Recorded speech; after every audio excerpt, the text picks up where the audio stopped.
Good morning, everybody. Happy Monday. I'm Adam King. We have new information this morning on a deadly hit-and-run crash that killed a traffic worker.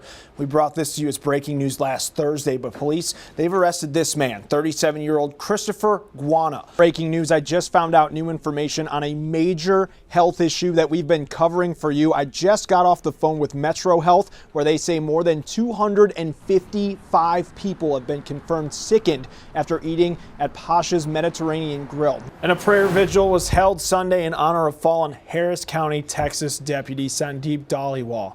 A 10-year veteran of the sheriff's office was shot and killed Friday while conducting a traffic stop in northwest Harris County.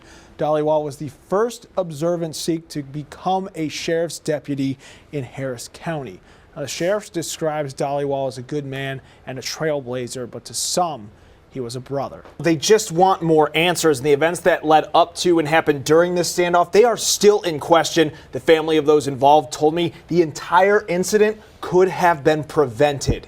Walter Macias plans to start a foundation in his mother's name to advocate for proper treatment of people in need of mental health care. And Fernando Macias is currently waiting for placement at the North Texas State Hospital. We're here with Maris San Antonio Sports, and we are in the thick of it, the Alpha Team Challenge. And this is the first time San Antonio Sports has paired up with Fiesta. How did this come about, and how did this event come about? This is amazing. Yeah, it's been really amazing because when they moved the parade to the morning schedule, that opened up a spot in the afternoon. As of last year, 46% of all border agents placed along the Texas-Mexico border, including more than 1,600 in the Laredo sector, and that includes the San Antonio area. Now, if and when this caravan eventually gets across the border, the only thing that may be waiting for them right now is more lines. So we talked about a little bit about this before, but can you guys give us a little preview? Show me. I got a limited skill set. You know what? Here you go. We're going to take this. We're going to work on some ball hand. All right, what can we do here? We're going to work on some right hand pounds right now. Coach DeMarcus is going ahead. We're going to do, let's do knee high pounds. The key is we want to pound that basketball as hard as we can, as fast as we can, so it's coming back to our hand quickly. So we're going to sit down in the athletic position, and we're just going to pound it right here as hard as we can, as fast as we can. There you go. So just one hand. There you go. And with our left hand, we're going to put it in front so we can protect it.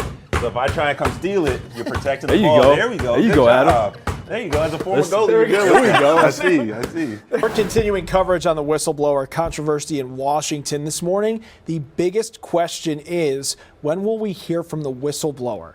Congress on a 2-week break, but some lawmakers stayed behind to get started on the impeachment inquiry of President Trump. Tracy Potts joins us from Capitol Hill Live with what's happening this week. Tracy, good morning. Now a renewed push for gun safety. This message posted on the Nextdoor app yesterday by Bexar County Sheriff Javier Salazar, calling on owners to keep their guns out of the hands of children.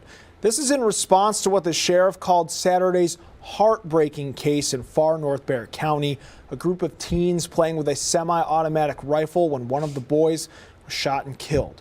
It's the latest in a string of similar shootings that have happened during the past month. Now, gun accidents like the ones we've seen over the past few weeks can be devastating, but gun safety experts say they can be prevented.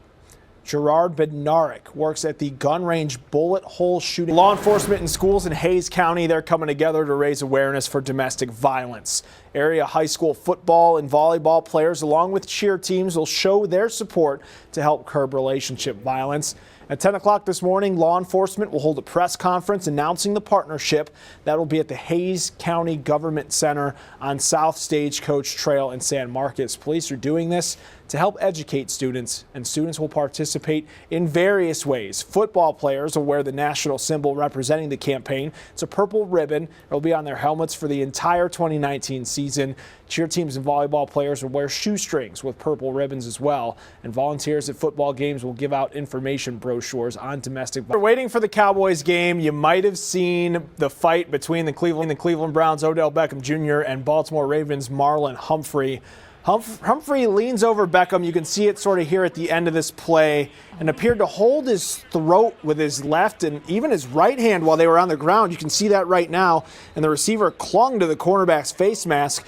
Teammates came to separate the two, were both flagged, but the fact that Humphrey was not ejected from the game is upsetting some, including the Browns coach. Now, according to ESPN, Coach Freddie Kitchens was going to confront the NFL about the situation, and this is despite Humphrey's public apology after the game. They're all fighting for the Patriot Cup. That'll be the best team. And we all got to get a little bit of work in. So here's one of the things everybody's going to be doing. They'll be pushing these big sleds. It's all about teamwork. So Mary's going to cheer me on as we get this thing going. Tomorrow's National Night Out, and no matter where you are, we'll show you how you can get involved across the city right here on News 4 from 4:30 to 7 a.m.